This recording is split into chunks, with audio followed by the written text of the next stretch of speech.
I used to think the word doppelganger was just an eerie German myth, some vague idea of a double who walked the earth like a shadow of yourself. A superstition, nothing more.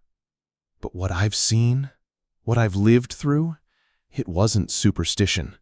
It was something real. And it's still out there, walking around with my face.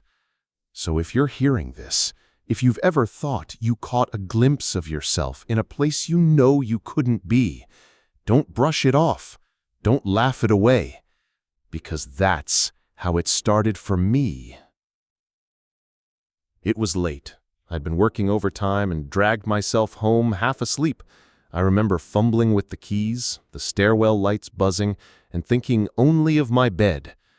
But as I turned the corner of the hallway, my blood froze.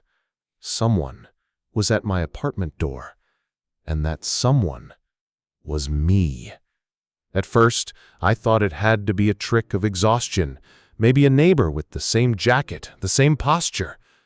But then he turned, and I saw his face. My face. Exact in every detail, down to the scar above my eyebrow I got when I was 6. He didn't speak, didn't blink, he just smiled. A stretched, knowing smile. Then, without a sound, he walked away. I stood there for minutes, shaking, convincing myself it had been some hallucination, lack of sleep, stress, anything but reality. But that smile, God, that smile burned into me.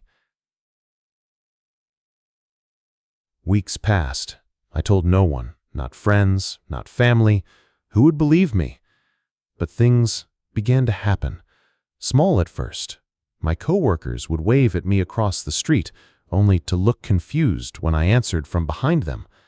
A friend swore she saw me buying groceries in a store across town at the exact time I was home, on the couch, watching TV. And then came the nights. I'd wake up at 3 a.m., drenched in sweat, certain someone was in my apartment. I'd hear the floorboards creak in the hallway, a door closing softly. But when I searched, the rooms were empty, except for once. I woke to see someone standing in the corner of my bedroom, too dark to make out details, until lightning flashed through the blinds. It was me, watching, silent. And then, he was gone. I started locking every door, every window, even pushing furniture against the entrance. But deep down, I knew, because if he was me, he'd always have a way in. My life began to unravel. At work, I was called into HR. They accused me of screaming at a customer, only I hadn't even been there that day.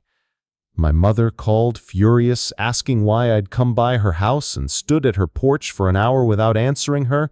She said I looked at her like a stranger, then walked away. Even my closest friend began to avoid me. She said my eyes felt wrong. Like when she spoke to me, it was like speaking into an empty well. I wanted to scream the truth, that it wasn't me, that someone or something was wearing my skin. But every time I opened my mouth, the words sounded insane. So I stayed quiet, alone, watching my life crumble as my double walked freely through it, staining my name. The final straw came one night when I returned home. The apartment door was unlocked. My heart dropped, and I moved silently inside. There, sitting at my kitchen table, was me. Not moving, not blinking, just sitting, hands folded nicely, waiting. For a moment, it was like staring into a mirror. Every detail matched, my shirt, my hair, even the tired slump of my shoulders. But then I saw it. The smile. That same stretched, too wide grin from the first night. "I've been waiting," he said, in my voice. I stumbled back, but he didn't follow. He just sat, eyes fixed on me, like a predator watching its prey. "I've walked in your steps, tried on your life. People like me better than you, you know. They can tell." His voice was calm, almost amused. "Soon, you won't be needed. You'll just fade." And then he stood.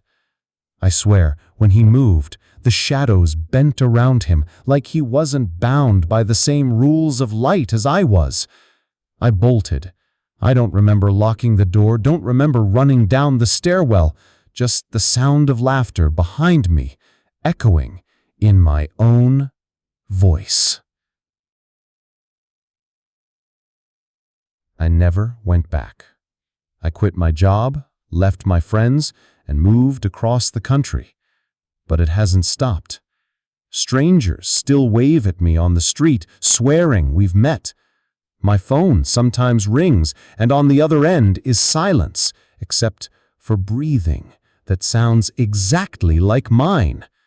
And at night, when I pass mirrors, sometimes the reflection lingers a second too long, smiling after I've stopped.